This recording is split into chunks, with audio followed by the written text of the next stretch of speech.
अस्सलाम अलैकुम दोस्तों, आज हम बात करेंगे किस्त 3 की शुरुआत की। बादशाह जियोंग का चेहरा बड़े गौर से देख रहा होता है। इसी वक्त शाही सुएख इसे रोक देती है। बादशाह जियोंग के चेहरे पर एक थैला डालवा देता है और वो दोनों महल की तरफ चले जाते हैं। अब बादशाह के कंधे से तीर निकाला जाता है और इस तीर को शाही सखी उठा लेती है। बादशाह कहता है कि अगर खून बहना नहीं रुका होता तो मेरी जान को खतरा होता। अब शाही सखी पूछती है कि आपका खून कैसे रुका? बादशाह कहता है कि ये जियोंग का काम है, इसी ने मेरा खून रोका है और मैं इसको मारना चाहता हूँ। वो ये बात बहुत खुशी से बता रहा होता है। शाही सखी को शक होने लगता है कि वो बादशाह को पसंद आने लगी है।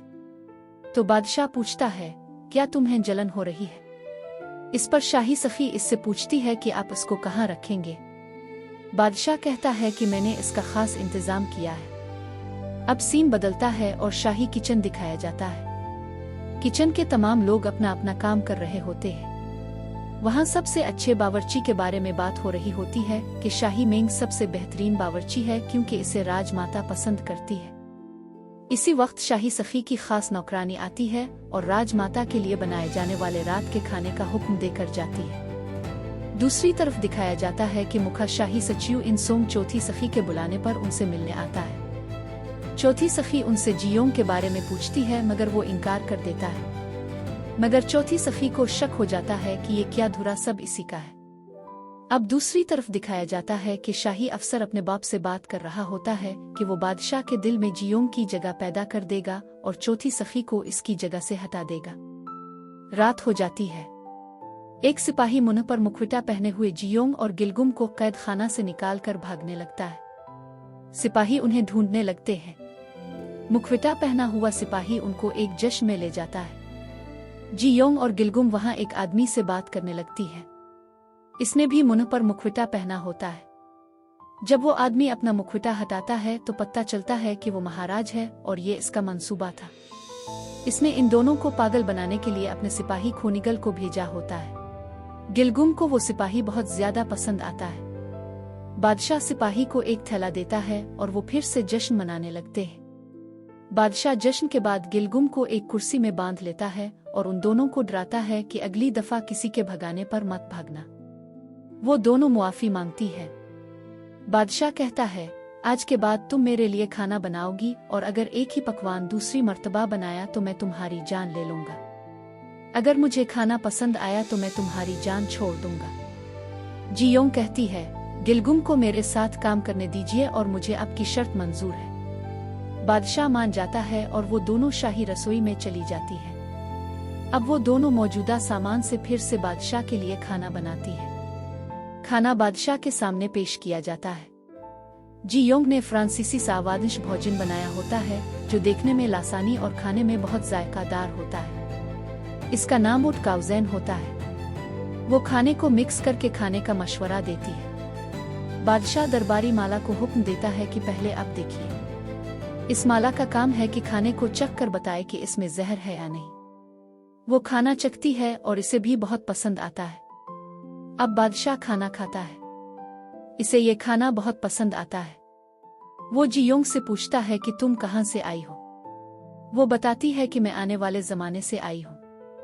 बादशाह कहता है कि तुम्हारा दिमागी तवाजुन खराब है और मुझे इस बात का अफसोस है। अब बादशाह जियोंग को अगला नवाला खाने को कहता है। जब वो खाना चख रही होती है तो इसे अपनी माँ की याद आ जाती है। बादशाह इसे जियोंग को खाना खिलाने का हुक्म देता है। खाना बहुत लजीज और सावादिष्ट होता है। इसी वक्त शाही सखी बादशाह से मिलने के लिए आती है मगर इसे अंदर जाने नहीं दिया जाता। शाही सखी गुस्सा करती है मगर बादशाह इसे आवाज देकर भेज देता है। अब बादशाह को जियोंग पसंद आने लगती है, न सिर्फ इसका खाना बल्कि इसका चेहरा भी। बादशाह कहता है कि तुम आम लड़की नहीं हो, इसीलिए मैं तुम्हें जानता हूँ। अब जियोंग वहां से चली जाती है और इसी वक्त शाही अफसर वहां आ जाता है। वो जियोंग से कहता है कि तुम मुझे हर बात बताओगी, इसी तरह मैं तुम्हारी जान शाही सखी से बचा सकता हूँ। जियोंग कहती है कि मैं आपकी बात मानूंगी अगर आप मुझे मेरा बेग ढूंढ दे। दोनों के दरमियान मुआहदा हो जाता है। अब जियोंग और गिलगुम को वापस कैद खाने में कैद कर दिया जाता है। सुबह हो जाती है। अब वो सीन दिखाया जाता है जो किस्त नंबर 1 की शुरुआत में दिखाया गया था। शाही दरबारी बादशाह से दरखास्त करते हैं कि जियोंग को फांसी दी जाए, इसने बादशाह के जायके से खेल किया है। बादशाह जियोंग को वहां बुलाता है और सबको हैरान करते हुए कहता है कि मैं इसे नहीं मारूंगा बल्कि इसे अपना राय शेफ बनाऊंगा। अब सीन बदलता है और शाही दरबारी अफसरान दिखाए जाते हैं। वो सब मंसूबा बना रहे होते हैं कि हम किस तरह महाराज को हटा दें।